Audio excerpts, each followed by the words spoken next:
Jai Ho. Subscribe the channel and press the bell icon. Would never miss updates from Charamangal.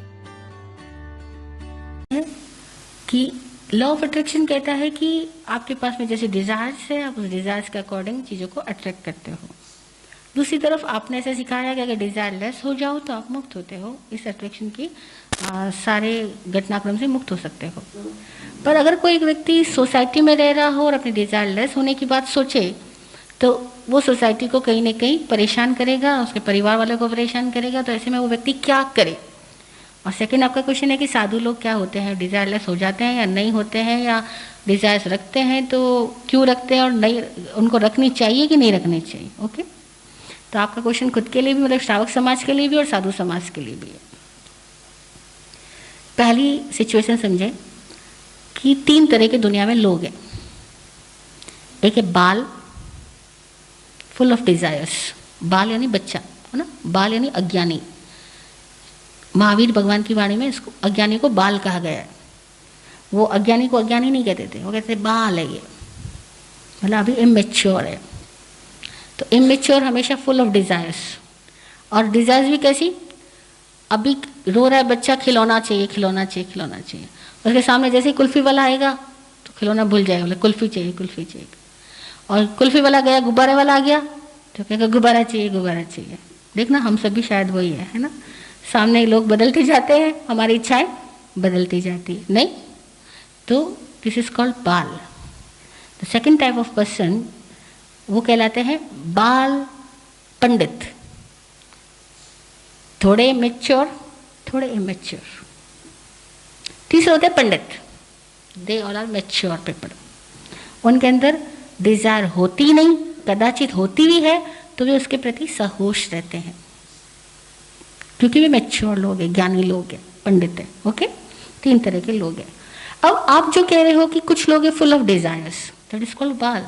वो अपने परिणाम पाएंगे, हानि भी, लाभ भी, संयोग भी, वियोग भी, रोएंगे भी, धोएंगे भी, सोएंगे भी, जिएंगे भी, मरेंगे भी, सब कुछ। उनकी जिंदगी जैसी हम आम लोगों की सबकी जिंदगी हम देख रहे हैं, वो हम सब लोग बाल हैं। ओके, कुछ लोग हैं जो थोड़ा होश में आए, उन्हें समझ आया कि मुझे डिजायर लेस होना है, बट मैं सोसाइटी के बीच में हूँ, फैमिली के बीच में, और इन लोगों के लिए मुझे घर भी चाहिए, पैसा भी चाहिए, बच्चा भी चाहिए, स्टेटस भी चाहिए, सो कॉल्ड पर्सनैलिटी भी बनानी पड़ती है।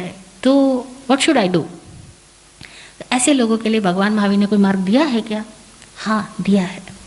उन्होंने क्या कहा कि एक गृहस्थ व्यक्ति समणोपासक की भूमिका में रहता हुआ सारी इच्छाओं का त्याग नहीं कर पाता, क्योंकि कुछ इच्छाएं उसकी आवश्यकता रूप में भी होती है। तो ऐसे में वह अपनी इच्छाओं की मर्यादा बांधे। तो बाल पंडित लोगों की सोच कैसी होती है? मेरे लिए क्या आवश्यक है, what is my need and what is my greed.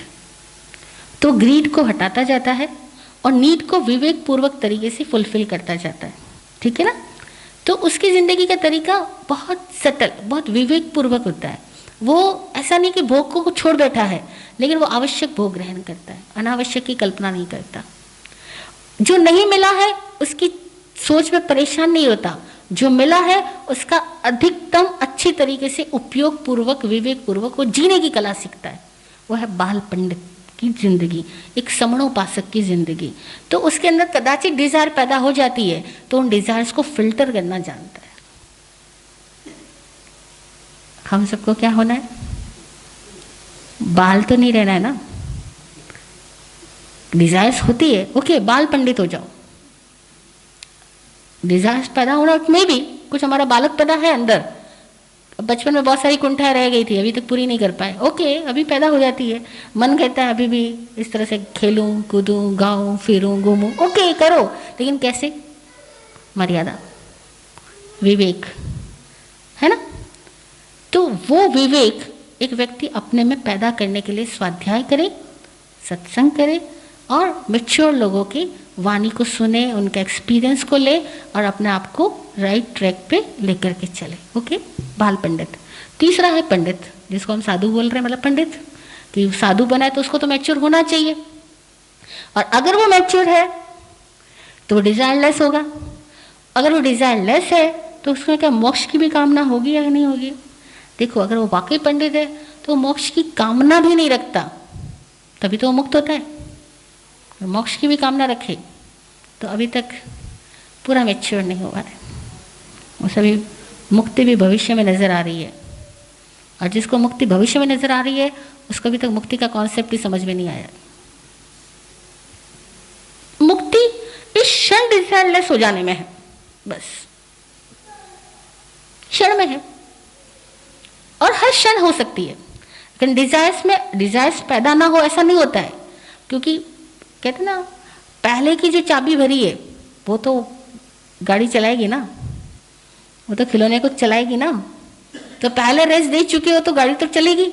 तो वो पहले रेस तो सबने दे रखी है, तभी तो संसार में बैठे हैं, देह में बैठे हैं। तो साधु के अंदर भी डिजायर्स पैदा होती है। लेकिन साधु क्या करता है, उस डिजायर्स को फिल्टर भी करता है, तपस्या भी करता है, अपनी डिजायर्स को सबलाइम भी करता है, रिफॉर्म भी करता है, ट्रांसफॉर्म भी करता है, और वह अपनी व्यक्तिगत डिजायर्स को हटाता चला जाता है, क्योंकि उसकी समझ शुद्ध होती जाती है।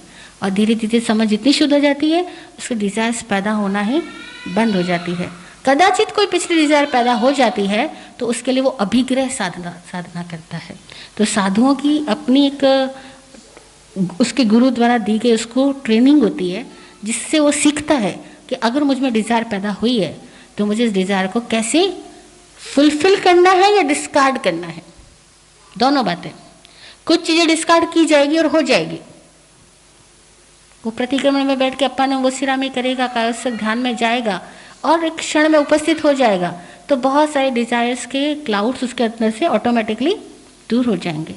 कुछ डिजायर्स उसके साथ भी ऐसा होगा कि वो क्लाउड्स दूर होते ही नहीं है, वो उसको डिस्कार्ड नहीं कर पाता है, वो उसको फुलफिल ही करनी पड़ेगी, उसमें से गुजरना ही पड़ेगा, जिसको बोलते हैं निकाचित कर्म।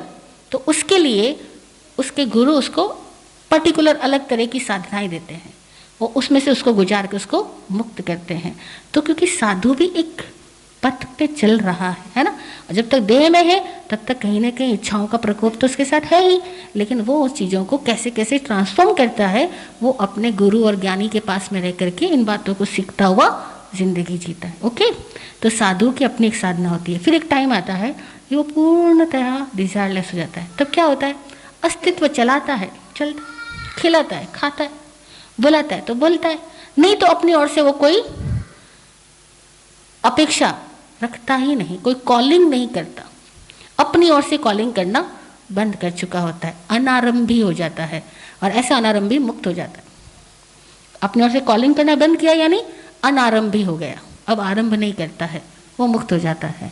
जब तक वो कॉलिंग करता है तब तक वो किसी न किसी घटना से थोड़ा बहुत कनेक्शन बना लेता है, धीरे धीरे उस कनेक्शन से भी मुक्त हो जाता है। ओके, तो तीनों अवस्थाएं, बाल, one who is full of desires, है ना, एंड द सेकंड बाल पंडित, गृहस्थ, समणोपासक, साधक, एंड थर्ड इज पंडित। तो बाल हम थे, बाल पंडित हम हैं, और पंडित हम हो रहे हैं। ओके, तो हम लोग डिजायरलेस भी हो रहे हैं। अभी फिल्टर करते जाओ, विवेक जगाते जाओ, धीरे धीरे डिजायरलेस होते जाओगे। और डिजायरलेस हो जाओगे तो क्या होगा, एक घटना घटेगी कि आपको अपने लिए नहीं सोचना पड़ेगा, प्रकृति आपके लिए सोचेगी। अस्तित्व खिलाएगा, चलाएगा, जिलाएगा, और आप अस्तित्व ही हो जाओगे। आप व्यक्ति रूप रहोगे ही नहीं, मौजूद हो शरीर में तो भी विराट हो जाओगे। और वो अवस्था में हमें इस जिंदगी में आना है ना, वो अवस्था में डेवलप होना है कि हम विराट हो गए। डिजायर आती थी, फिल्टर करते थे, धीरे धीरे कॉम्प्लेक्सेस खत्म हो गए, समझ बढ़ती गई, अब डिजायर्स ही नहीं होती है, और विराट हो गए। सब कुछ मुझ में है और मैं सब में हूँ।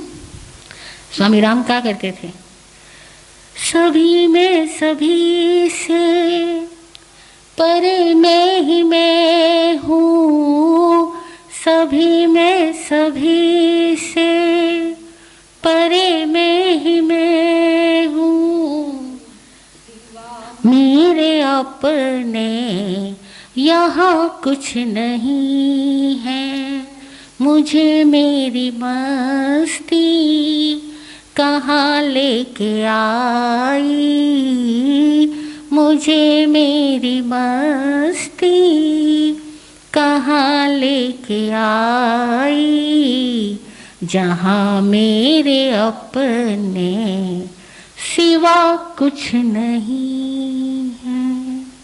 जय हो।